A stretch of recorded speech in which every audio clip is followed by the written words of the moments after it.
taslima.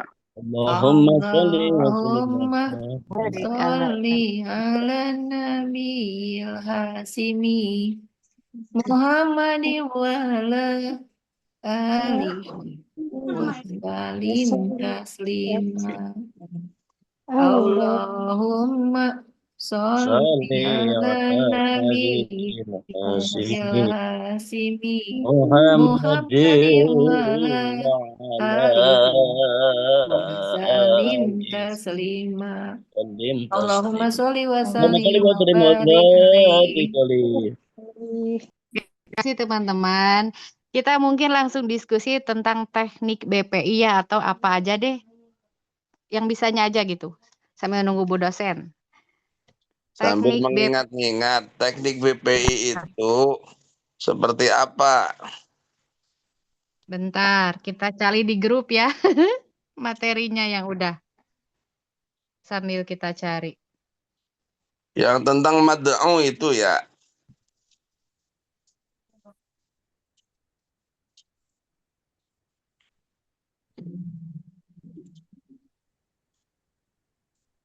Cek. Halo, Darinson ada suaranya? Ya Pak Juandi, dimulai. Mulailah, nyalakan bibit keributannya, nanti kita ributin. Apa ya bibit keributannya? Yaitu teknik BPI, kita kan punya teknik, punya cara untuk dakwah tuh. Nah, seperti apa itu kita memulainya? Seumpama kita ini ada ditugaskan di tengah-tengah masyarakat Muslim, tetapi dia tidak mengerti tentang apa itu dzikir. Bagaimana cara memulainya, Pak Juandi? Bentar izin dulu Pak Kiai. Ini kata Bu dosen harus direkam, ada yang bisa ngerekam nggak? Pakai laptop. Bu Rini bisa ngerekam atau siapapun. Pak Musman Nanti biasanya kan ada? Ada. Ya. Pak Restu udah siap? Siap, Pak Restu direkam aja. Oke. Kan teman-teman, Pak Juandi tadi mungkin pertanyaannya diulang lagi Pak Kiai Tamsir, biar Pak Juandi nanti menjawab. Silahkan. Oke, siap. Jangan saya tuh. Ya, namanya diskusi ya, nanti dijawab bareng-bareng, kita keroyok. Siap. Benar.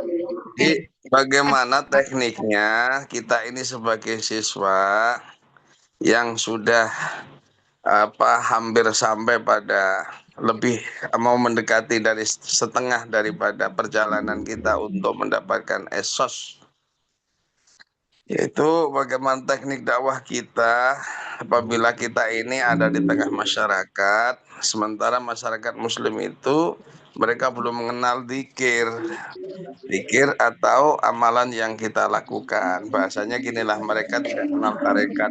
Bagaimana caranya para siswa-siswi bersama ini memperkenalkan tarekat ini, amalan ini kepada mereka. Itu Pak Juandi, monggo dikeroyok. Dikeroyok mah tuh babak belur nantinya Pak Kiai. Persilahkan ya. Yo, siapa? Der. Ini dulu anak asup, Ya. Ini mah berbicara pengalaman aja ya. Halo, jelas? Ya, bicarakan sesuai dengan pribadi. Pengalaman yang sudah dilakukan oleh Pak Juandi seperti apa lah. Nanti bergeser, siapa yang mau cerita lagi, siapa cerita lagi. Terus sampai hasilnya seperti apa. Seumpamanya Pak Juandi dakwah di lingkungannya 20 tahun sudah dapat berapa ikhwan yang terbawa, ikut terserta gitu. Seperti begitu Pak Juandi. Pak Juandi, izin Pak Juandi. Ya siap, mangga. Boleh saya duluan Pak Juandi karena mau boleh. Sangat ya, boleh. Ya mohon maaf ya Pak Juandi. Siap, mangga.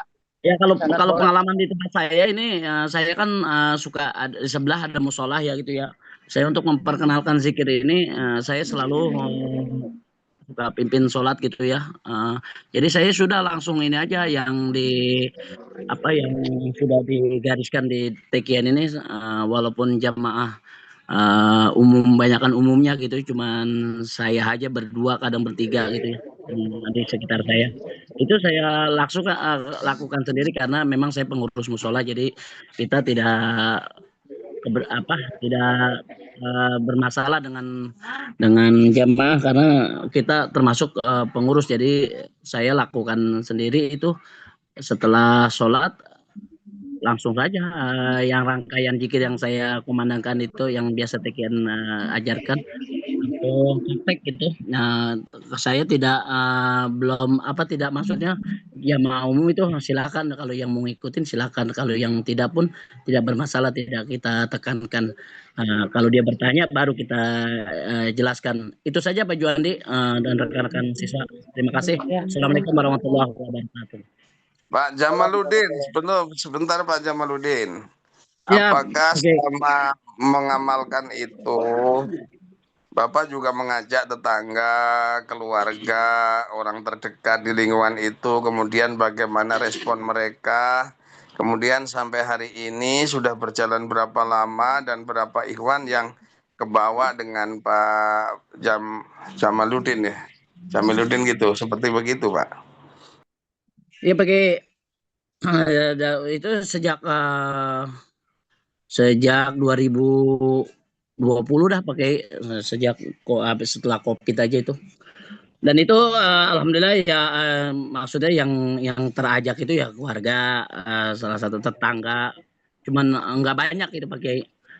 Cuman kan kalau yang 5 waktunya itu kan terbatas, maksudnya cuma kita aja gitu, yang lainnya ya tidak terlalu sering ke musola gitu. Tapi alhamdulillah ya dari itu nggak banyak, mungkin sekitar 10 orang dah dari dulu itu. Oke. Alhamdulillah, berarti hitungannya berhasil dong membawa orang walaupun baru sampai 10, tapi 10 itu sudah cukup banyak. Berarti ditambah dengan keluarga Pak Jamiluddin berarti sekitar ada 15-an orang ya Pak di lingkungan Pak Ustadz Jamiluddin ya. Siap pakai betul pakai.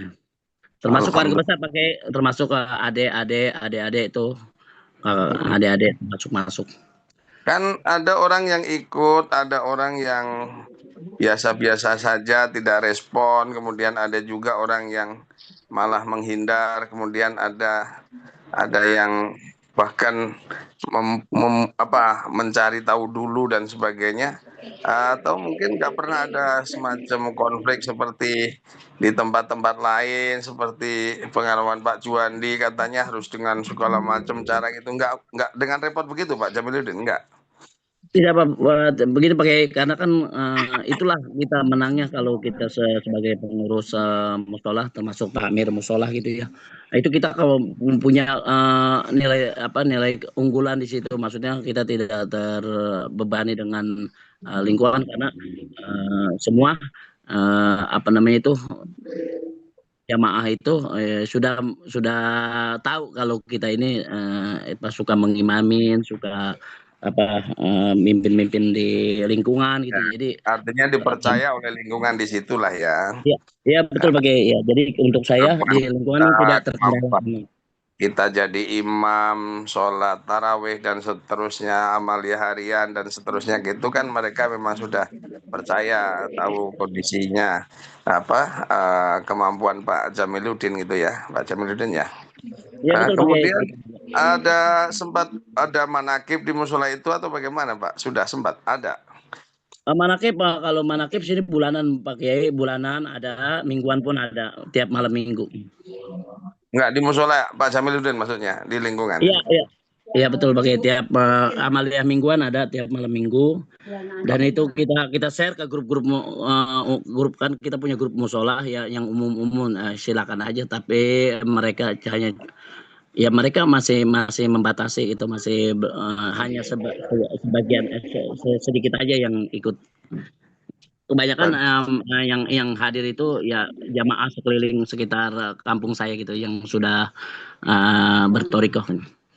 Bagus, berarti kesimpulannya karena memang Pak Jamiluddin itu punya musola keluarga di lingkungan situ, kemudian pasti sebagai pengurus dan memang punya kemampuan untuk amalia harian, untuk menjadi imam sholat, mimpin wirid dan seterusnya. Dengan itu Pak Jamiluddin masuk di dunia tarekat, kemudian amalan tarekat itu dipraktekkan dan tidak akan jadi masalah di lingkungan itu.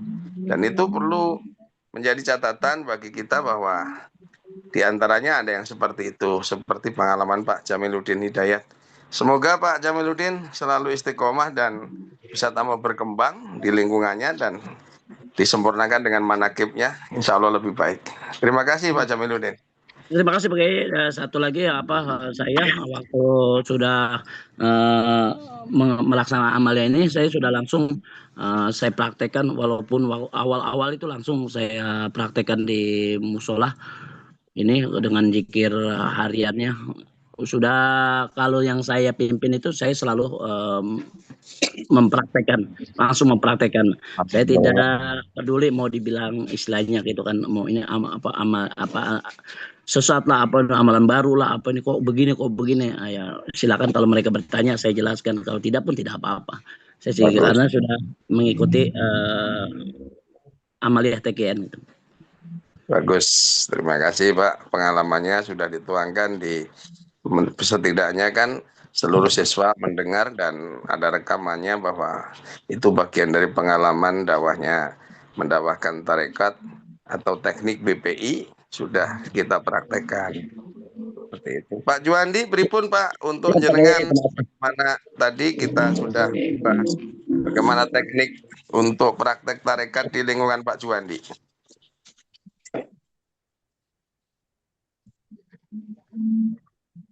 Bismillahirrahmanirrahim. Assalamualaikum warahmatullahi wabarakatuh.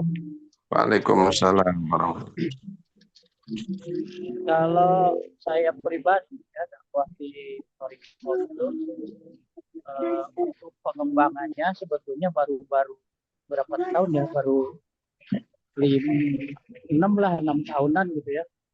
Nah awalnya di tempat saya itu kan berbagai macam kelompok. Jadi untuk mengenalkan Toriko itu ada citra buruk dulu gitu Pak Kiai. Ada citra buruk, ada pengaruh-pengaruh buruk dari orang-orang yang memang punya kepentingan dari organisasi. Intinya sebetulnya bukan masalah ketorikohan sesat atau tidaknya kalau saya lihat di masyarakat saya itu, tapi yang jelas yang saya amati itu para tokoh itu takut kehilangan pengikut, oke? Takut kehilangan pengikut. Salah satu contoh, mohon maaf, saya dulu sebelum belajar Torikoh itu kan dikatakan orang yang paling fleksibel kan. Karena saya ke Persis, Muhammadiyah, semua masuk, nggak ada konflik sekalipun. Nah, begitu saya belajar Torikoh secara sembunyi-sembunyi awalnya, cuma lama-kelamaan ya yang kelompok yang tadi, yang katakanlah organisasi yang tadi mendukung saya itu berbalik membenci gitu. Sehingga saya sampai tembus ke desa lah, dikatakan sesat dan lain sebagainya. Karena saya menganggap ini adalah perjalanan hidup saya, tidak bergantung kepada orang lain, ini kebutuhan saya sendiri, saya tetap istiqomah. Nah, dari keistiqomahan itu maka muncullah orang-orang yang tadinya punya masalah, baik itu masalah kesehatan, masalah ekonomi dan lain sebagainya. Beliau pada datang gitu Pak Kiai, pada datang ingin minta bantuan doa awalnya gitu. Karena ini Pak ini Juandi itu katanya getol ibadahnya katanya gitu. Nah, kalau kita kan cuma ikuti amaliah mursyid aja ya. Kalau kita di bawah standar gitu kan. Tapi kalau bagi mereka kita di bawah standar pun bahkan minim, kata saya pribadi, kata mereka kita itu udah di atas amaliyahnya. Nah, itu hampir menyeluruh semua orang Ikhwan yang belajar istiqomah itu dinilai oleh pandangan mata mereka kita orang dekat sama Allah gitu. Nah betul, betul. Akhirnya berbondong-bondong, ada yang minta ada yang sakit datang ke saya, ada yang semualah pada datang. Nah, di situ baru saya bawa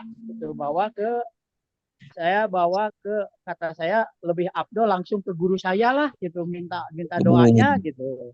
Nah, saya bawa waktu itu ke almarhum Kiai Aang yang di Cianjur itu kan. Nah, udah dibawa, alhamdulillah pakai itu saya bawa kalau setiap Jumat itu subuh berangkat di sini kan ke Cianjur 2 jam lah kalau di saya gitu kan. Misalnya kita berangkat jam 3 nyampe lah subuh berjamaah di sini. Nah, saya bawa kadang-kadang 1 angkot, 2 angkot gitu sebagai. Nah disinilah kelemahan saya. Kelemahan saya begitu Ikhwan sudah berantusias, sayanya terbentur ekonomi, Pak Kiai. Akhirnya saya merantau ke Jakarta, ke Ciputat lah, bekerja selama 5 tahun lah, kurang lebih 5 tahun. Akhirnya di situ saya sempat pakem lah, nggak dakwah nggak apa-apa. Singkat cerita saya pulang lagi.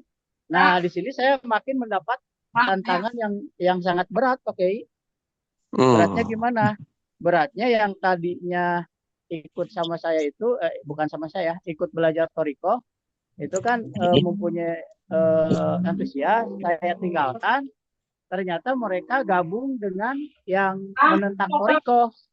Akhirnya apa yang mereka telah dapatkan dari Toriko itu berbalik, menyerang lagi. Katanya ini ajarannya udah menyerang lah, nggak tahu gimana lah. Nah di situ mulai kesulitan saya tuh. Nah cuman betul kata Pak Pak Jamil tadi, salah satu powernya adalah kita enaknya menjadi pengurus, Pak Kiai. Nah ketika kita menjadi pengurus, kita bebas ngatur waktu pengajian dan sebagainya. Makanya di situ saya mulai manggil para wakil talqin untuk manakib dan menyampaikan ilmu-ilmu. Kalau secara talqin massal itu satu kampung kayaknya kalau yang hadir itu kan mungkin setengahnya lah dari tabligh akbar itu. Kalau untuk talqin massal semuanya sepertinya udah ditalqin pakai semua kayaknya. 9 kalau ibu-ibu rata-rata hampir semua. Itu yang paling dahsyatnya, itu yang paling banyak ketika dihadiri Kiai Asep Hanum itu. Beliau yang mentalkin, udah ditalkin. Akhirnya ya karena kembali ke tadi, mereka itu inginnya instan gitu, inginnya instan. Nah di situ saya akhirnya mulai kesulitan lagi, tapi di situ akhirnya turun naik gitu, Pak Kiai. Nah untuk memperkenalkannya, karena mereka sudah ditalkin dan cuman belum istiqomah lah mungkin ya, belum istiqomah. Belum bisa Akhirnya saya hasil akhirnya. Karena saya terus, nah di sini kekurangan saya lagi, saya dipinta untuk mengembangkan manakib itu di daerah KBP, khususnya daerah Cisarua dan Cimahi. Akhirnya saya terlalu fokus keluar gitu. Fokus keluar, di luar kita berkembang sampai mendirikan beberapa titik manakib, tapi di kampung saya sendiri susah untuk mengadakan manakib gitu, Pak Kiai. Nah itulah. Nah di sini mungkin saya juga ingin meminta tip-tip dari rekan-rekan, dari jamaah juga saya sudah minta semua. Cuman ya kembali ke tadi, yang intinya kalau di tempat saya itu, di tempat saya pernah mencoba, betul kata pengersa Abah. Kalau saya tak kenanya di situ Pak Kiai, karena secara mengundang lah para mubalik, para wakil talqin di luar sudah saya lakukan. Nah ternyata saya ingat pesan pengersa Abah, kata pengersa Abah, makomadin ila bilma, tidak akan tegak agama kecuali dengan harta. Nah, saya coba semenjak pas waktu saya jadi ketua DKM itu, alhamdulillah saya diberikan kemudahan dalam ekonomi. Ya saya selalu mengundang mereka itu di pengajian umum dengan door prize, oke. Nah disitulah saya menyampaikan ilmu-ilmu torikohnya. Karena bagi saya kalau dakwah torikoh untuk mengajak, ditalkin semuanya sudah ditalkin gitu kan. Hampir 70% lah kalau dihitung kata Pak RW itu, hampir 70% lah. Cuman kelemahan saya itu belum bisa istiqomah di kampung sendiri. Kenapa? Karena kenapa sulit istiqomahnya? Ya ketika kita mau mengadakan manakib yang membenci toriko itu, apalagi sekarang ada apa viral ya, yang viral itu kan setiap tahun ini kayaknya ada viral pengersabah itu. Ya. Nah, akhirnya ya yang istiqomah yang 8 orang aja, 8 apa 10 gitu pakai gitu. Jadi kalau saya Ya. pribadi pendekatannya ya satu dengan ilmu kemampuan kita dan memperlihatkan akhlak kita aja pakai Ya, ya, ya. memperlihatkan akhlak, kemudian kita untuk menyampaikan ilmunya pakai strategi. Ya strateginya kita mengadakan pengajian umum, kemudian kita supaya untuk memancing banyak jamaahnya, kalau bapak-bapak saya ajak ya makan bareng lah gitu, ngeliwet bareng atau ngopi bareng gitu setiap Menyerukan katanya sudah pakai subuh gitu. Nah kalau ibu-ibunya saya pancing dengan door prize gitu. Jadi setiap pengajian ada door prize apa aja gitu. Kalau ibu-ibu kan kita kasih minyak goreng atau beras itu kan udah bahagia. semangat ibu-ibu. Tapi Semangat. berarti di masjid Pak Juandi sudah rutin manakiban ya Pak Juandi ya? Kalau dulu alhamdulillah. Nah di sini Pak Kiai saya mungkin PR bagi kita semua ya Pak Kiai. Mohon maaf nih. Sebetulnya betul kata pengersa Abah itu sebelum meninggal ya Abah Anom ada kata maklumat wa tasimu bihablillah itu. Nah di saya itu justru sulitnya mengembangkan manakib itu yang tadi jangankan orang luar gitu. Orang Iwan sendiri sepertinya kalau sulit untuk bersatu gitu. Saya dulu setiap bulan itu rutin manakib itu, rutin gitu. Nah, semenjak saya dikirain saya itu akan memperluas manakib. Nah, saya wakil talkinnya itu di rolling, okay. Nah, setelah di rolling itu ternyata saya baru tahu ternyata wakil talkin yang ini dengan wakil talkin yang A dan B gitu kata ya. Wakil talkin A yang saya bawa, kemudian berikutnya wakil talkin B. Nah, ternyata itu kontra, okay. Nah, dari kontra itu akhirnya si kelompok ini mengundurkan diri nggak manakib, yang kelompok ini juga sama katanya, wah di Juandi mah katanya pro ke wakil talkin itu, yang di sini juga sama. Akhirnya untuk saat ini saya berhenti dulu gitu untuk jamaah, tapi insya Allah kalau sendirian saya masih pakai. Mungkin yang dimaksud wakil talken itu kan biasanya punya jamaah sendiri gitu ya. Waktu Pak Juandi memanggil wakil talken A yang hadir ya jamaahnya. Waktu hadir wakil talken B ya jamaahnya juga ikut hadir gitu ya. Seperti begitu ya Pak Juandi ya. Enggak, awalnya sebelum memanggil wakil talkin nih pakai awalnya sebelum memanggil wakil talkin itu jamaah-jamaah yang saya hadiri itu, yang sering saya hadiri manakib itu rame, masjid itu sampai penuh lah untuk manakib itu ya. Kalau keliling lah gitu ya, keliling itu penuh. Kan kalau masjid saya itu dalamnya itu kan ukuran 11x11, ya kalau keliling itulah lumayan lah penuh gitu. Itu bahkan lebih lah pada 2. Kalau kelilingnya itu kadang yang di ujung itu ada 3 saf. Kalau yang berhadapan ke itunya. Nah, itu ramai pakai alhamdulillah. Nah, setelah saya ngundang wakil talkin A. Sistem rolling tadi. Setelah itu kan istiqomah tuh, saya ingin mengundang wakil talkin maksudnya gitu. Nah, atau jamaah sesepuh yang ikut wakil talkin si A tersebut misalkan. Nah, setelah saya manggil wakil talkin, nah tiba-tiba yang kelompok yang ini, yang kelompok ini tiba mengundurkan diri gitu, nggak datang pakai. Bulan ke-1 saya maklumi mungkin sibuk, 2, 3 sampai 2, 3, 4 ada apa ini gitu. Akhirnya sepi manakib. Yang hadir itu yang wakil talkin yang ke kelompok A itu. Nah, saya ngundang lagi. Ini mungkin pro ke wakil talkin B. Saya ngundang wakil talkin B. Nah, wakil talkin B yang si A itu pada bubar pakai karena sudah diisi sama wakil talkin B kan gitu. Akhirnya lama kelamaan ya saya tetap manakib kok, yang A nggak ada, yang B nggak ada, kata saya gitu. Yang ada ya yang ada di jamaah saya sendiri gitu. Nah, yang di Artinya jamaah gini, sendiri. dia. Artinya eh, selama Pak Juandi memperkenalkan Amalia atau Riko kan ada pasang surutnya ya, ada ya pernah betul, dikenal bahkan sampai terkenal, sampai makmur banget, sampai rame, ya bahkan betul betul. kemudian menyusut sampai ada setengah, ada masalah, ada sedikit lah konflik internal, kemudian sampai bisa dikatakan sepi, bahkan sampai sekarang nyaris sendirian gitu ya Pak Sendirian, Juandi. betul betul Oh, betul. Masya Sekarang Allah. sendirian. Nah, itulah yang dimaksud. Kita perlu kuliah di sini itu Ya ada betul.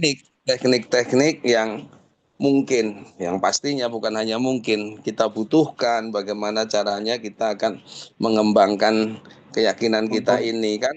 Kalau kayak seperti kita ini kan yakin bahwa amalan ini adalah amalan penyelamat. Kemudian keselamatan keselamatan umat, keselamatan dunia, keselamatan agama, keselamatan rohani kita, keselamatan semuanya itu kan dari la ilaha illallah ini kan gitu ya Pak Ya Juandi ya. betul betul betul. La ilaha illallah ini tuh dengan sebisa mungkin dengan teknik yang berbeda-beda tadi. Nah, kita sedikit menimba dari cara dan teorinya, dari nasihat dan arahan dari Pangersa. Bagaimana caranya mengembangkan tarekat itu di daerah. Ya meskipun ternyata tidak tidak semudah yang kita bayangkan. Maka dengan cara kita belajar teknik BP ini setidaknya nanti menambah satu bumbu yang akan Ya menjadi sedap gitulah. Gitu betul Pak betul Juandi. betul. Ya betul betul. Hmm. Ya itu ya, Dan jadi merupakan satu kekurangan bagi saya sendiri. hmm, eh, Mungkin dari sini, saya alhamdulillah punya banyak ilmu lah, punya banyak ilmu, dan mudah-mudahan ya untuk sementara bahan ini, pengetahuan lah ya. saya makanya sementara ini saya manakib lebih lebih keluar gitu.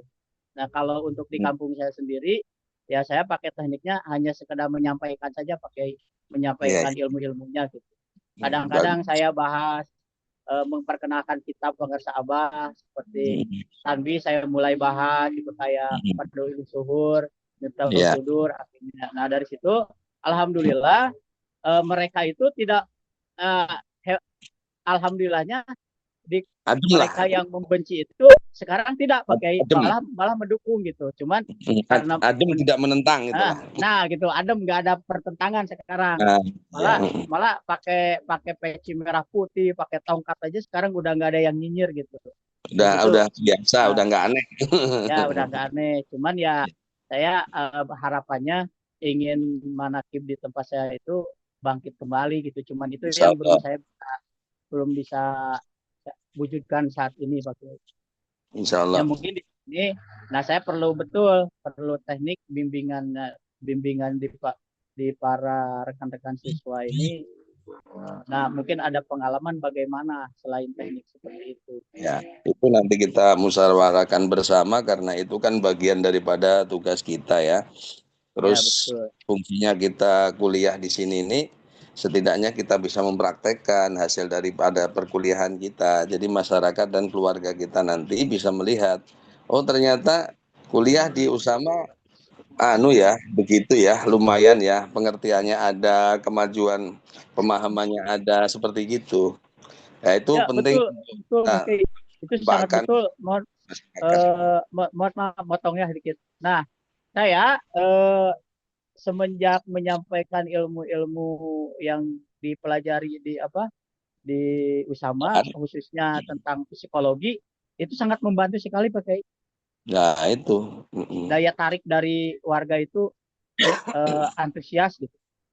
Ya, yang tadinya kita tidak tahu teknik, tidak tahu cara atau apa ya metode bagaimana caranya penyampaian, setelah kita ini kuliah kan sedikit ilmiah lah penyampaian kita, kemudian Ya, masyarakat kan betul, mendengar bahwa kita ini sedang kuliah gitu ya. betul, Nah itu betul, betul. kita mungkin bahasa kasarnya gini, menyampaikan sama-sama tema dan materinya sama, tapi karena kita ini sudah kuliah di Usama, jadi penyampaiannya lebih halus gitu dan lebih mengena gitu dibanding dengan kemarin. Kalau kemarin kan kita menyampaikannya ini masih berbaur dengan nafsu, keinginan kita orang semua itu pikir semua orang harus pakai peci merah putih. Sekarang tidak seperti begitu.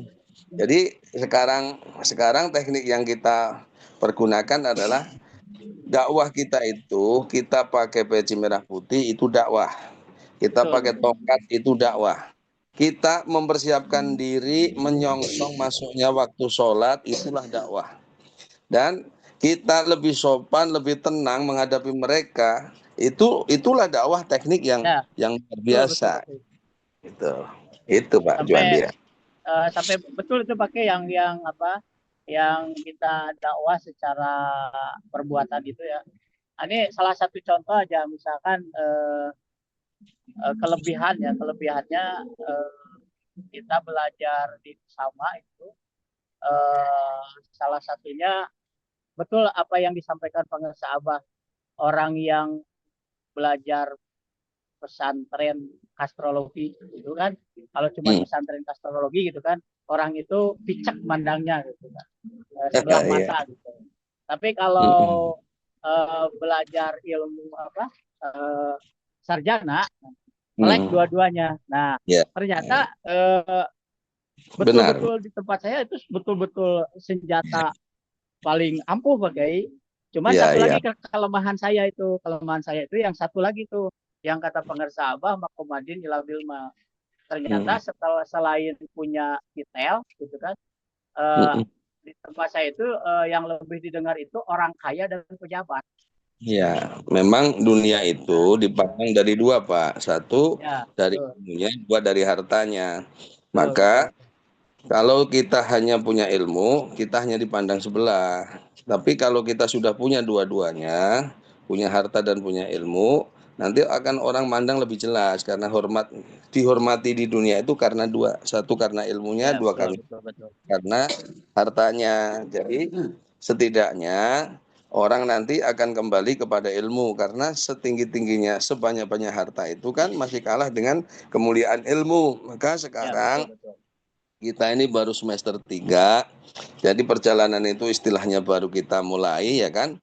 Tapi setidaknya harapan lebih baik itu kan sudah tercium, sudah terlihat kan Pak Juandi ya? Betul. Itu saja dulu, jangan terlalu ke depan, terlalu jauh gitu. Jadi kita menyesuaikan. Kemudian alam itu kan nanti ada suhunya, ya kita menyesuaikan saja. Dan semua nanti akan disaring oleh alam gitu ya, diproses oleh alam itu sendiri, insya Allah. Izin sebentar pakai tamsir sama Pak Juandi, terima kasih. Mungkin karena sudah Bu dosen, kita dipersilahkan kepada Bu dosen. Oh, udah masuk Bu dosen. Silakan Bu dosen, monggo. Silakan Bu dosen. Ya, baik, terima kasih atas kesempatannya. Sebenarnya saya seru nih lagi dengerin tadi temanya tentang apa? Tentang BPI, Bu. Teknik cara dalam kok. Teknik apa? Mengatasi di dalam teknik dakwah dalam gitu. Seperti apa teman-teman nge-share-nya tadi komentarnya. Caranya supaya kita masuk secara teknik BPI seperti apa kita harus merealisasikannya, seperti itu Bu dosen. Teknik dakwah. Memperkenalkan tarekat di lingkungan masing-masing. Oh ya. Jadi gimana tadi hasil diskusinya? Sementara hasil diskusinya pengalaman Pak Jamiluddin Hidayat itu karena dia sebagai punya musola di lingkungan, kemudian dari awalnya dia mampu untuk memimpin sholat harian dan seterusnya, maka dia memperkenalkan tarekat itu tidak menyandung masalah. Berbeda dengan Pak Juandi tadi yang diceritakan, Pak Juandi itu sempat membawa masyarakatnya sampai 70% itu ikut tarekat talqin, Tapi akhirnya dia mendapatkan kendala, dan dari kendala itu Pak Juandi mencoba untuk evaluasi gitu Bu dosen. Akhirnya nanti harapannya, karena kita ini masih belajar baru semester 3, artinya kan ibarat melangkah baru 2 langkah. Harapannya ke depan masih panjang, kita masih sangat butuh bimbingan dari Bu dosen dan para dosen di Usama. Seperti begitu Bu dosen.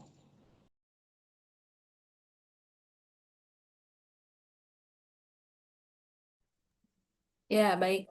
Eh, ya, memang ini masih semester 3 ya, masih permulaan.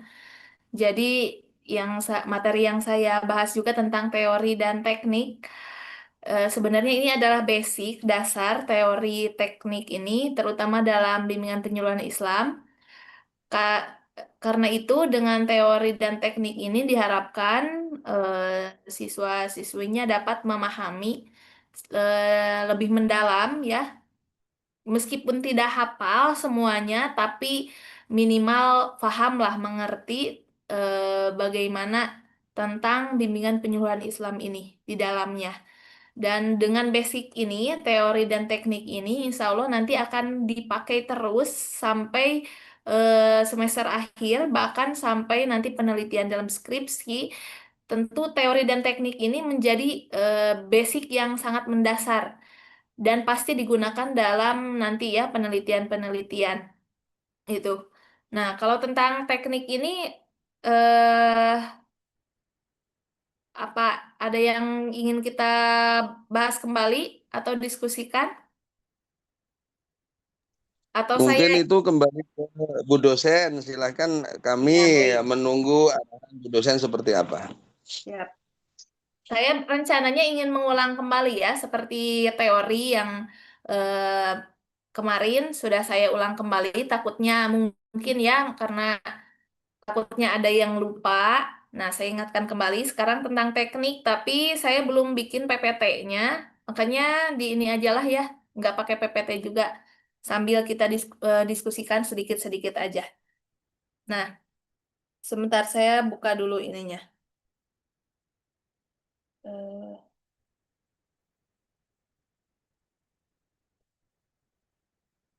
tentang teknik-teknik dalam bimbingan konseling Islam atau bimbingan penyuluhan Islam. Nah, ketika kita melakukan bimbingan penyuluhan Islam kepada klien kita atau nanti kepada jemaah ya, kalau mungkin yang suka berdakwah nih, ada jemaahnya yang datang kemudian dia curhat punya masalah-masalah, nah bisa menggunakan teknik-teknik ini.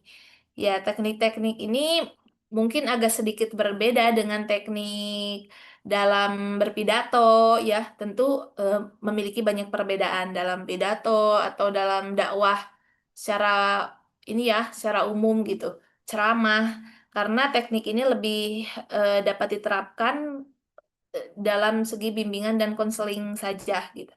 Nah, ada beberapa teknik yang sudah kita bahas dalam semester ini. Di antaranya ada teknik ini ya. Mungkin ini memang digunakan secara umum kalau ini mah ya dalam dakwah. Dakwah juga menggunakan 3 teknik ini. Sebagai dasarnya yaitu Quran Surat An-Nahl ayat 125. Dan saya harapkan semuanya ini harus hafal ya, An-Nahl 125 ini, karena ini adalah dalil dakwah yang paling mendasar dan juga digunakan dalam dalil teknik BPI juga. Jadi kalau misalnya nanti ada yang tanya apa dalil dakwahnya, apa dalil BPI-nya, dan bisa dijawab ini yang paling mendasar yaitu surat An-Nahl ayat 125. Saya bacakan kembali. A'udzubillahi minasyaitonirrajim. Bismillahirrahmanirrahim. Ud'u ila sabili rabbika bil hikmati wal mau'izatil hasanati wajadilhum billati hiya ahsan. Inna rabbaka huwa a'lamu biman dhalla an sabilihi wa huwa a'lamu bil muhtadin. Yang artinya eh, serulah manusia kepada jalan Tuhanmu dengan hikmah dan pengajaran yang baik, dan berdebatlah dengan mereka dengan cara yang baik. Sesungguhnya Tuhanmu dialah yang lebih mengetahui siapa yang sesat dari jalannya, dan dialah yang lebih mengetahui siapa yang mendapat petunjuk. Nah, di dalam ayat ini ada kata ud'u yang artinya berdakwahlah. Ini adalah fi'il amar ya, merupakan sebuah perintah kepada siapa? Tentu kepada kita sebagai umat Nabi Muhammad, sebagai umat Islam, supaya apa? Supaya berdakwah. Jadi kita itu sebagai umat Islam itu wajib untuk berdakwah, mengajak orang-orang supaya mereka ini ya, mempelajari Islam, masuk Islam, dan mempelajari Islam secara kafah, secara keseluruhan. Nah, dengan cara apa? Tekniknya apa dakwah ini ya? Ini diterapkan juga dalam BPI. Teknik BPI-nya apa di dalam Anhal 125? Yaitu yang pertama ini, teknik dalam berdakwah, caranya itu yang pertama adalah bil hikmati, dengan hikmah. Hikmah ini bisa diartikan bijaksana gitu ya. Bijaksana, ya, kalau arti secara luas dan dapat dicerna, dipahami oleh semua, tentu bijaksana. Bijaksana itu bisa menyesuaikan, menempatkan sesuai dengan porsinya, disesuaikan dengan situasi, disesuaikan dengan kondisi, gitu. Itu bijaksana. Jadi bukan asal kemauan kita berdakwah itu, tapi menyesuaikan mad'unya, orang yang kita dakwahi gitu. Itu hikmah. Nah, yang kedua itu al mauidhatil hasanah. Mauidhah hasanah itu pengajaran yang baik. Nah, pengajaran yang baik adalah teknik bimbingan penyuluhan Islam yang kedua. Artinya disebut bimbingan penyuluhan Islam ketika kita mengajarkan orang dengan cara-cara yang baik, itu sudah termasuk bimbingan penyuluhan. Nah, yang terakhir cara berdakwah atau teknik BPI juga adalah wajadilhum. Wajadilhum itu mujadalah, berdebat. Billati hiya ahsan, tentu dengan cara yang baik berdebatnya. Karena berdebat juga termasuk ke dalam bimbingan penyuluhan Islam. Kadang ada orang yang klien kita atau jemaah kita yang kekeh, misalnya tidak mau mempelajari tarekat, malah menghina tarekat gitu.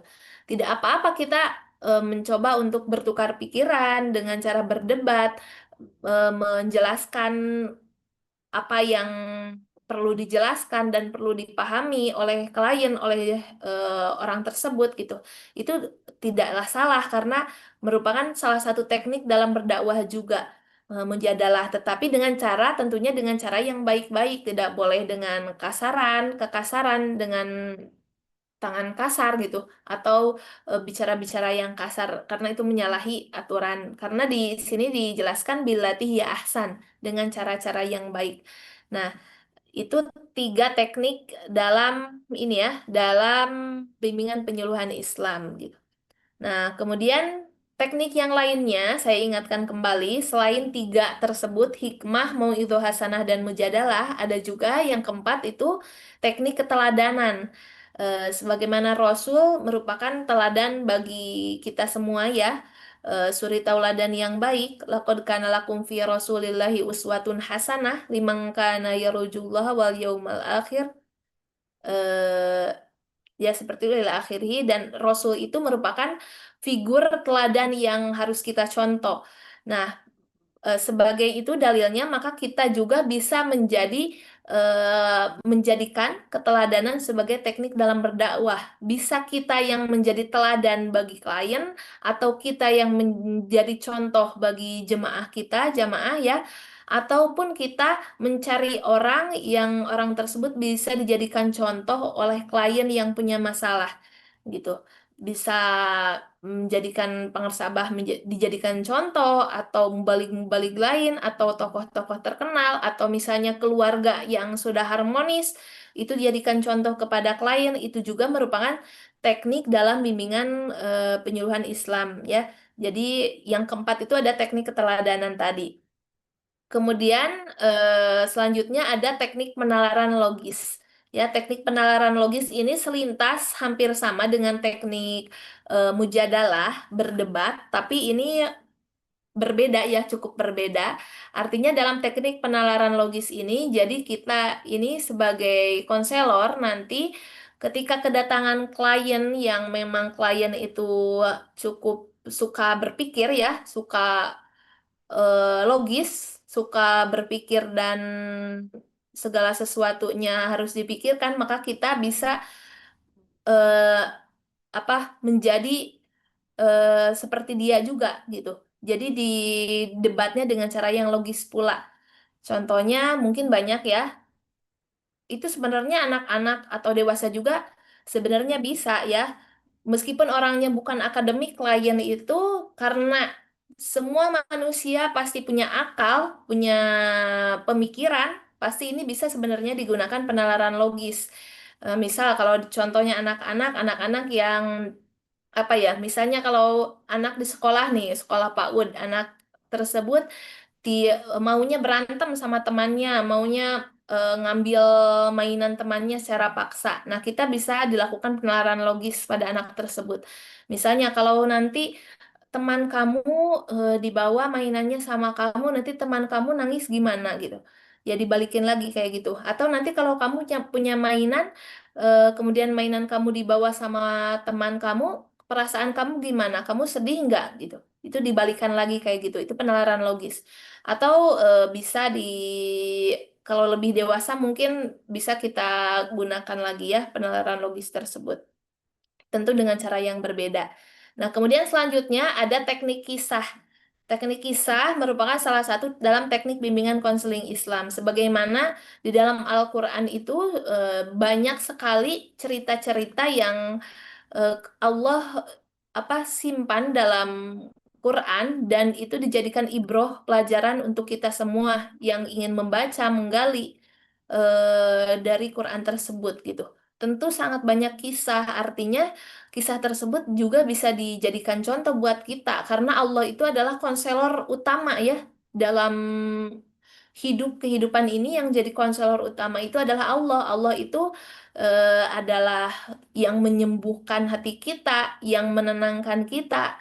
Kan itu Allah yang lebih mengetahui karena Allah yang memberikan masalah dan kepada kita ya sebagai ujian masalah-masalah tersebut, maka Allah juga sebagai pemberi pemberi jalan buat kita untuk menghadapi masalah tersebut ya. Kata Allah dalam Quran sering dijelaskan juga oleh para mubaligh ya, banyak la takhaf wa la tahzan innallaha ma'ana. Jangan takut, jangan sedih karena sesungguhnya Allah bersama kita. Artinya Allah itu kan menjadi penolong buat kita ketika menghadapi masalah gitu. Nah, maka teknik kisah ini menjadi teknik yang bisa kita jadikan contoh. Dalam Quran itu kan ada banyak kisah, ada kisah Nabi, kisah Al-Baqarah ya dalam surat Al-Baqarah tentang sapi betina tersebut. Kemudian ada banyak surat Al-Kahfi ya tentang Ashabul Kahfi dalam penunggu gua di gua tersebut ya. Itu dinamakan Al-Kahfi. Terus An-Naml tentang semut, An-Nahl gitu. Terus banyak Al-Anbiya ya tentang kisah-kisah Nabi. Semua kisah Nabi itu yang 25 itu ada di dalam Al-Quran. Maka kita bisa jadikan contoh, jadikan ibroh ketika kita memberikan konseling kepada orang klien yang punya masalah gitu. Makanya kita harus banyak menggali, banyak membaca tentang kisah-kisah Islami dan kita bisa jadikan contoh buat mereka. Kemudian selanjutnya ada teknik kaulan. Dalam bimbingan konseling Islam juga ada teknik kaulan. Kaulan itu bahasa ya, atau lebih akademisinya disebut dengan komunikasi konseling. Bukan hanya KPI yang butuh komunikasi ya, KPI udah jelas dalam judulnya juga komunikasi penyiaran Islam, maka di dalamnya itu diajarkan bagaimana komunikasi gitu. Tapi kita juga sebagai jurusan BPI ya, kita juga tidak luput harus mempelajari komunikasi tersebut karena dalam konseling komunikasi sangatlah penting. Tanpa komunikasi konseling kita menjadi terhambat ya, susah untuk mendapat pencapaian karena dengan komunikasi yang baik bisa sampai kepada klien bisa berubah gitu, bisa menyelesaikan masalah itu kan dengan cara komunikasi antara konselor dengan kliennya. Maka qaulan ini kita bisa mempelajarinya di dalam Al-Qur'an itu qaulan itu sangatlah banyak ya. Di antaranya ada qaulan maisuro gitu yang bahasa yang ucapan yang memudahkan, ada qaulan karima, ucapan yang memuliakan, ada qaulan ma'rufa, ucapan yang baik. Kau Eh, syahidan. Qaulan sadidan, betul. Ma'rufa itu kan baik atau sesuai uruf. Uruf itu ini ya, uruf itu apa? eh Adat istiadat uruf.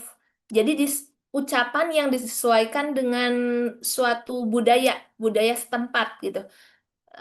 Kita bisa mungkin kalau bicara orang Medan, orang Sumatera, bicara keras yang tegas itu mungkin bisa diterima oleh klien. Tetapi ketika kita pakai yang menggebu-gebu seperti itu di Sunda yang notabene ini ya bicaranya lembut gitu, mungkin itu akan ditolak oleh klien kita. Maka harus menyesuaikan dengan tempat kita di mana, disesuaikan dengan adat dan budaya tersebut. Dan ada kaulan laina gitu. Kaulan laina itu ucapan yang lemah lembut. Ucapan yang lemah lembut itu Allah di dalam Qur'annya itu ini ya itu untuk Nabi Musa supaya bicara kepada Fir'aun itu dengan kaulan laina, ucapan yang lembut supaya mudah-mudahan kata Allah si Fir'aun itu sadar. Ya meskipun tidak sadar tetap ya dalam ke kemungkarannya Firaun sampai matinya juga. Nah, tapi itu bisa jadi pelajaran buat kita berarti untuk orang-orang yang cukup keras gitu ya, orang yang agak keras hatinya, yang susah diatur, susah dikasih tahu, itu maka kita harus menggunakan kaulan layyina, ucapan yang lembut, yang mudah-mudahan bisa menyentuh ke hatinya. Karena kalau keras tambah keras ya, batu sama batu dibenturkan itu tentu akan hancur. Tapi kalau dengan lembut kayak cikaracak ninggang batu itu laun-laun jadi legok ya. Air sedikit demi sedikit itu ke batu menetes, lama-lama batu itu ya meskipun keras tetapi ada ini ya jadi legok, jadi apa namanya? Cekung gitu ya. Itu bisa merubah itu dengan cara yang lemah lembut tersebut. Itu mungkin banyak dari kaulan-kaulan lainnya juga ya. Kita bisa gunakan dalam teknik konseling Islam. Nah, kemudian ada selain dengan cara-cara Islami, nah bisa juga kita menggunakan teknik-teknik yang secara ini ya, secara modern, filsafat modern yang kemarin sudah kita bahas. Ada apa saja banyak ya, ada psikoanalisis kayak gitu. Dengan psikoanalisis yang membahas tentang alam bawah sadar, kita bisa tekniknya itu dengan cara asosiasi bebas. Yang banyaknya itu yang kayak gitu, asosiasi bebas itu. Jadi nanti si klien ini disuruh berbaring supaya dia mengingat-ingat masa lalu. Itu nanti yang sudah dilupakan itu nanti akan ingat kembali karena dia ada di alam ini ya. Jadi posisi ketika tidur terlentang sebelum dia tidur terlelap gitu ya, posisi kayak ngantuk itu sebenarnya itu adalah gerbang kita menuju ke alam bawah sadar. Makanya kalau punya anak nih lagi ngantuk-ngantuknya, anak itu detik-detik pertama ketika dia tidur, kita bisa membisikkan sesuatu kepada dia yang memotivasi ataupun doa dia supaya misalnya apa gitu ya, yang bagus-bagus, itu akan menyerap ke alam bawah sadarnya. Dan misalnya anak nih belum bisa mandiri ke sekolah, pengen diantar terus, sering tantrum, bisa itu kita bisikan anak ketika sebelum tidur, karena itu adalah gerbang ke alam bawah sadarnya. Jadi insya Allah di alam bawah sadarnya netep gitu. Nah, itu juga asosiasi bebas itu juga seperti itu ya. Jadi kondisi bukan tidur tetapi semi-semi tidur lah. Nah, kita bisa gali klien kita secara mendalam. Itu kalau dalam psikoanalisis yang kayak gitu. Atau kalau behavior ya, behavior itu cukup gampang kalau teknik behavior atau perilaku ya, karena ini banyak kita gunakan sehari-hari. Kalau behavior mah seperti dengan cara pujian, memberi hadiah, itu teknik behavior, membuat perilaku seseorang berubah dengan memberi hadiah motivasi gitu. Nah, atau dengan cara pemberian hukuman supaya dia tidak melakukan sesuatu. Nah, itu juga teknik dalam behavior. Jadi gampang. Misalnya kalau kamu juara satu, nanti ibu berikan hadiah mobil remote. Pasti dia kan berusaha untuk mendapatkan itu. Itu berarti tekniknya dengan ini ya, dengan apa? eh, targib gitu. Targib itu motivasi. Teknik penyadaran targib. Atau kalau tarhibnya yang berupa hukuman, misalnya anak karena dia apa ya main terus gitu, karena misalnya nilainya menurun, sebagai hukumannya supaya kamu nilainya lebih bagus, maka HP ibu sita gitu. Selama seminggu kamu tidak main HP. Nah, itu supaya nilainya jadi bagus. Itu tarhib. Ya, tarhib. Kalau yang motivasi, targib. Kalau yang kedua tadi, itu namanya tarhib. Itu juga bisa kita terapkan dalam konseling ya. Kemudian ada banyak ya sebenarnya, tapi itu aja lah.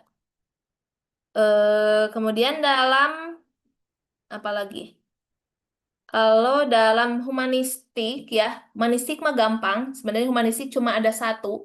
Itu namanya client center terapi. Jadi client center. Kita nanti kalau ada klien yang datang, kita cukup dengarkan aja klien tersebut. Jangan motong, jangan judge klien tersebut. Kadang gimana tuh suruh dia ngomong tentang apa aja gitu bebas. Tapi kita berpusat dengan klien, itu namanya klien center terapi. Supaya klien ini keluar gitu. Tujuan hidupnya, makna hidupnya apa gitu. Lalu tugas kita sebagai konselor apa? Tugas kita ya cuma mendengarkan. Atau kadang kita dengan teknik-teknik lain ya, bisa jadi kita mengiyakan, oh gitu ya gitu. Atau kita ini bisa juga kita nanti diam sejenak mendengarkan gitu. Atau kita diam jadi ngasih jeda, itu juga bisa. Atau kita bisa menyimpulkan si klien, oh jadi kamu begini, begini, begini gitu. Itu juga salah satu teknik supaya si klien ini keluar masalahnya, keluar solusi ya. Nanti kalau solusi yang lebih tepatnya nanti didiskusikan bersama-sama. Nah, kemudian ada apa lagi? Kalau RIBT sama CBT mah sama ya. Oh, kalau CBT mah ini yang pikiran yang kemarin yang eh, bahwa pikiran yang mempengaruhi manusia. Lalu gimana caranya kalau misalnya ada orang yang kekeh dengan pikirannya, pikiran jeleknya. Nah, kita bisa merubahnya dengan cara kalau CBT dengan cara pencarian bukti, apakah bukti ini sesuai dengan pikirannya atau tidak. Misalnya ada klien yang datang sama kita, dia berpikir bahwa semua orang membenci dia, semua orang ingin memusuhi dia. Maka nanti kita kasih tugas kalau dengan CBT, cari bukti-bukti yang membuat dia berpikiran seperti itu, gitu. Misalnya, buktinya apa? Nanti kamu kasih PR nih, kertas supaya nuliskin bukti-buktinya. Tapi ketika si klien ini sekolah, misalnya dia di sekolah dia merasa dijauhi oleh teman-temannya, kemudian ternyata teman-temannya itu pada kenyataannya tidak membedakannya, juga tidak bicara kasar padanya, maka itu berarti pikirannya selama ini berarti sudah ini ya, sudah dapat disangkal, jadi tidak sesuai, maka pikiran negatifnya itu berarti itu salah besar. Tetapi kalau misalnya memang ternyata sesudah dicari bukti, terbukti ada temannya yang bicara kasar, maka kita bisa membantu si klien tersebut supaya ini ya, supaya dia mungkin kenapa dia berarti ada masalah yang membuat orang lain membencinya seperti itu. Itu dengan CBT. CBT itu jadi mencari bukti-bukti yang bisa memvalidasi pikiran irasional seseorang, dan nanti pikiran irasional itu dirubah menjadi pikiran yang lebih rasional gitu. Kalau REBT ya, itu REBT juga sama, itu tentang pikiran juga, bahwa pikiran mempengaruhi perilaku dan perasaan seseorang. Tapi kalau REBT sangat gampang, yaitu dengan cara menentang langsung pikiran kita. Orang yang punya pikiran jelek dalam pikirannya, pikiran irasional itu seperti misalnya dalam pikiran kita, saya harus juara, saya harus sukses. Maka kata harus itu adalah pikiran yang irasional, yang tidak sesuai dengan logika kita. Karena kata harus berarti sangat mempressure kita, sangat memberi tekanan buat kita, dan membuat kita down, membuat kita cemas. Artinya ketika kita masih di dalam pikiran kita harus apa, berarti belum ada penerimaan kepada diri sendiri.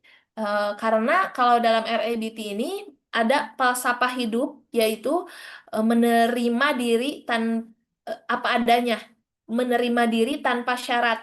Tanpa syarat apapun kita bisa menerima diri kita gitu. Mau kita sukses, mau kita tidak, mau kita kaya, mau kita miskin, kita mencintai dan menerima diri kita apa adanya. Mau kita dibully orang, mau kita dipuji orang, tetap kita menyadari dan menerima diri. Jadi ketika kita dibully ataupun disanjung, eh, tidak memberi pengaruh apapun untuk diri sendiri gitu. Jadi ketika dibully juga tidak akan sakit hati, dijelek-jelekan tidak akan sakit hati, dipuji juga tidak akan terbang, karena poinnya adalah menerima diri sendiri. Jadi ketika pikiran-pikiran yang jelek ini kita bisa tantang pikiran kita sendiri supaya pikirannya menjadi lebih rasional, pikiran yang menerima diri, pikiran yang menerima kegagalan dan sebagainya. Itu REBT ya. Kemudian ada Gestalt. Kalau Gestalt itu dengan cara ini ya, Gestalt yang kemarin yang ini ya, yang here and now. Gestalt itu dalamnya itu adalah ini ya, prinsipnya adalah kesadaran diri. Kita lebih sadar atas tingkah laku kita, ketika kita ada di mana, kita sedang apa. Jadi fokusnya here and now, di sini, saat ini, kemudian seperti ini. Kita tidak mengawang-awang pikiran kita ada lagi kuliah, tapi pikiran kita kerjaan. Nah, itu adalah suatu yang salah. Kalau lagi kuliah, kuliah berarti yang kita pikirkan juga saat ini di sini. Nah, maka teknik Gestalt ini kan, Gestalt itu artinya keseluruhan, tekniknya itu adalah kursi kosong. Ya, kursi kosong kita nanti bisanya ada, kalau Gestalt itu untuk klien yang merasa ada unfinished business ya. Unfinished business itu ada yang urusan yang belum selesai, itu bisa digunakan dengan teknik Gestalt. Misalnya nih, ada klien yang merasa urusannya belum selesai dengan keluarganya. Ayah saya dulu begini-begini, sehingga saya seperti ini, misalnya. Nah, saya membenci ayah saya. Nah, kita bisa menggunakan ini ya, teknik kursi kosong. Jadi, si klien ini suruh bicara dengan kursi yang kosong, dan dia seolah-olah kadang menjadi anaknya, dan kalau sudah selesai jadi anaknya, dia pura-pura menjadi ayahnya, dan menceritakan situasi yang membuat ini ya, yang membuat mereka berdua berantem itu, situasinya dulu seperti apa. Misalnya di dalam ruangan, si anaknya minta ini, tapi si ayahnya malah marah-marah. Nah, nanti si anak pura-pura jadi anaknya, pura-pura jadi ayahnya, menceritakan hari itu bagaimana, sampai terselesaikan ya. Jadi bagaimana sebenarnya pikiran dalam anaknya, kemudian bagaimana sebenarnya pikiran dan perasaan ayahnya, sampai si anak memaklumi bahwa oh, ternyata ayah saya itu justru dengan cara marah-marah, dengan cara membatasi saya, justru dia itu menyayangi saya, dan tujuannya adalah berdamai, tujuan akhirnya. Nah, itu Gestalt. Kemudian Gestalt juga ada terapi I statement. I statement itu bahwa ketika kita menyalahkan orang lain, maka itu adalah suatu yang salah. Justru harus dikembalikan kepada kita, bukan tentang orang lain, tapi tentang kita. Misalnya yang kemarin sudah saya kasih contoh ya, saya merasa tidak fokus karena dia mengganggu saya. Justru itu bisa kita balikin. Jangan seperti itu, tapi subjek utamanya adalah saya.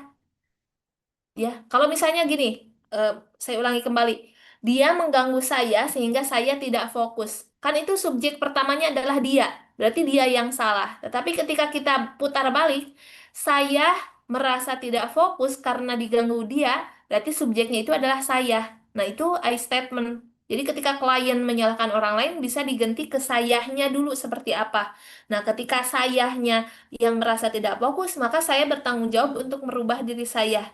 Bisa dengan bicara baik-baik sama orang yang mengganggu, bisa dengan saya mencari pindah dari tempat tersebut supaya fokus, ataupun dengan cara lain, gitu.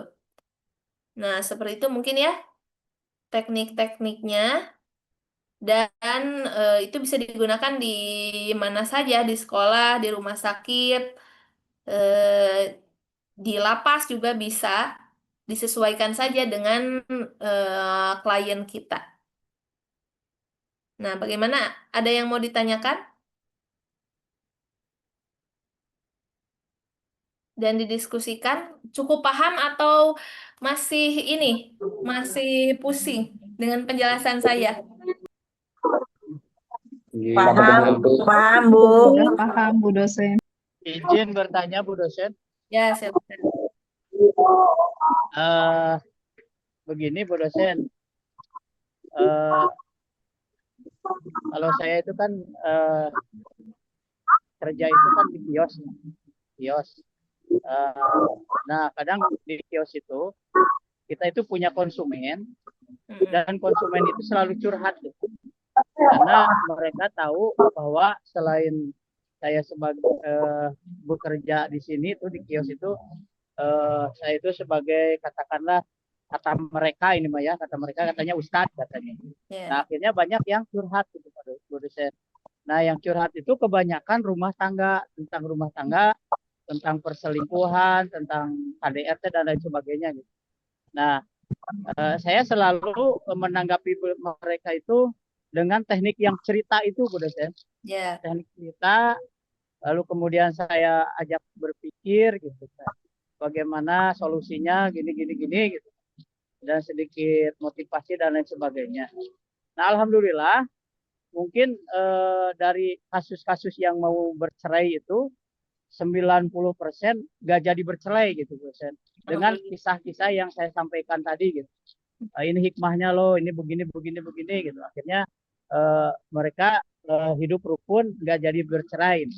Cuman ada satu nih, sampai sekarang saya sehingga gimana ya, malas gitu menghadapinya Bu dosen. Nah, dia itu selalu curhat, saya dengerin gitu kan, kemudian saya coba cerita kasusnya, ada orang nih seperti ibu atau seperti teteh itu begini, akhirnya baik gitu. Nah, anak si yang ini ngeyel gitu, dia itu pengen dapat dapat nasihat lah, kalau boleh nasihatnya, pendapat dari saya. Cuma setiap saya kasih nasihat itu, kasih pendapat itu, selalu berbicara, oh udah tahu itu mah gitu. Udah tahu itu mah. Gitu. Saya mah pengennya yang instan, tolong dong. Gitu. Misalnya suaminya selingkuh, biar suami saya nggak selingkuh. Ada saya coba aja begini. Nah, akhirnya dia itu selalu pengennya yang instan. Tolong dong doakan supaya. Nah, akhirnya saya merasa malas gitu dosen menghadapinya gitu, karena sering berulang-ulang gitu. Nah, untuk kedepannya menghadapi orang seperti itu bagaimana dosen? Iya.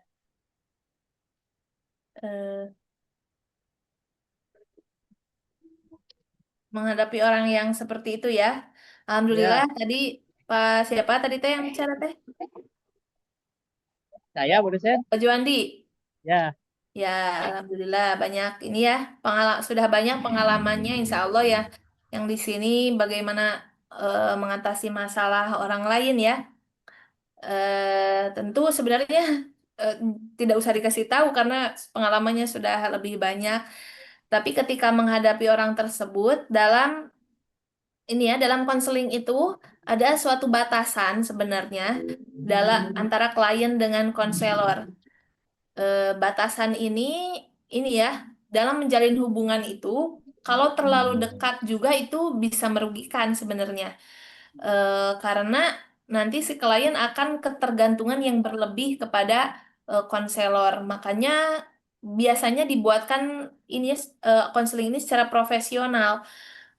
Kalau mau ke konselor itu kan tidak semudah itu ya. Misalnya ada konselor nih, sudah ada izinnya, sudah punya ininya, ruangannya, kliniknya, seperti apa. Nah, pasti kan mahal, berbayar. Nah, kemudian susah untuk bertemu dia.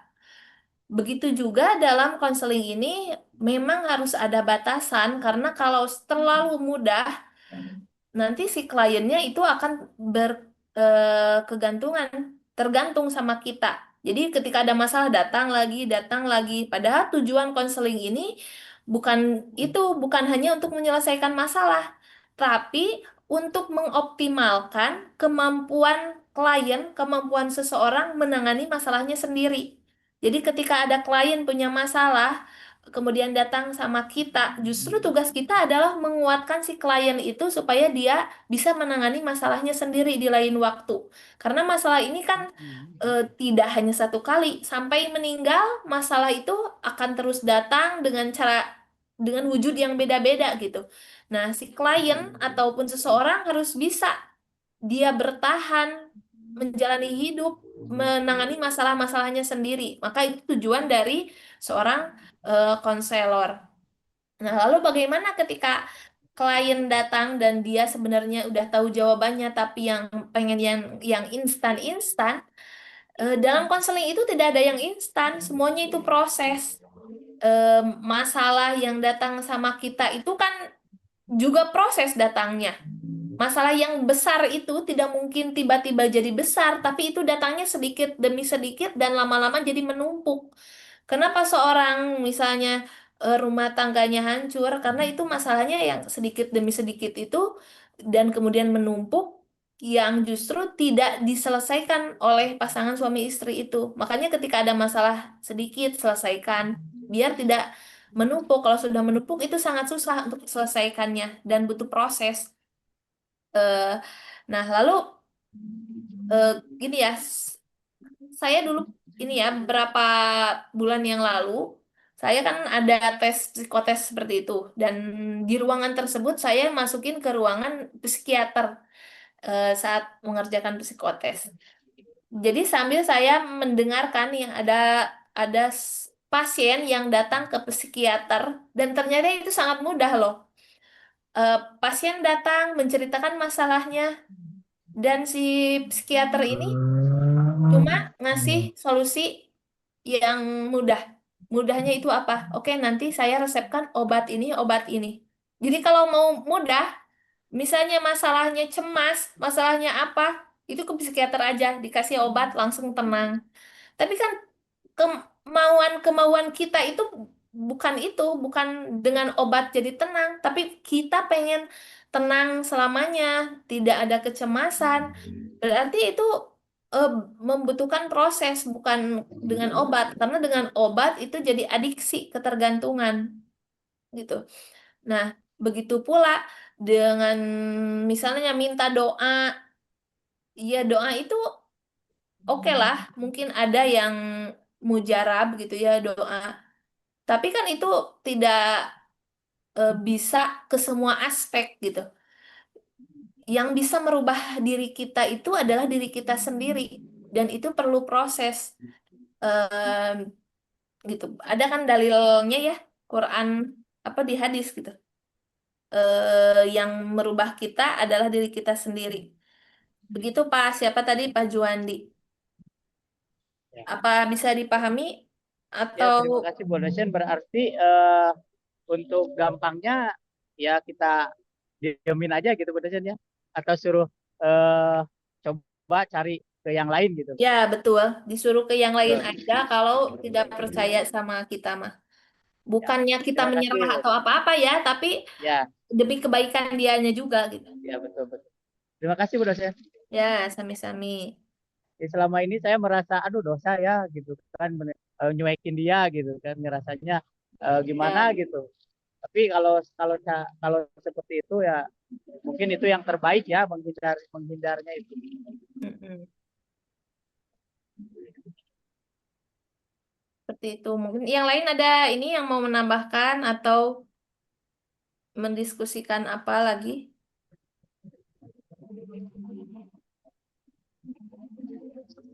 Untuk ini ya, minggu depan nanti ketika UAS, kalau yang tekniknya biar mudah, nih saya kasih kisi-kisinya aja. Nanti hafalkan surat ini ya, An-Nahl 125, karena saya rasa itu memang wajib untuk dihafal, Quran sama artinya. Dan nanti saya tugasnya juga adalah mencari kasus-kasus ya, kasus apa saja bebas eh, tentang masalah, kasus sebuah masalah dan itu dapat diselesaikan dengan teknik apa gitu. Dengan teknik Islamnya mau apa atau dengan teknik psikologi baratnya apa gitu. Yang bisa menangani kasus masalah tersebut. Gampang kan? Insya Allah Bu Ya, dosen. insya Allah Ibu. Belajar kalau di teknik mah ya. Bu dosen, izin bertanya. Ya, mangga. Ya, jadi kasusnya nanti bukan kita mencoba mencari kasusnya sendiri, tapi dari Bu dosen ada contoh kasus yang itu ya, yang disoalkan ya. Ya, nggak tahu ya, lihat nanti aja. Antara saya yang nyari kasusnya atau bebaslah kasus apa aja. Tapi diusahakan jangan ini ya, jangan chat GPT. Boleh pengalaman-pengalaman hidup aja.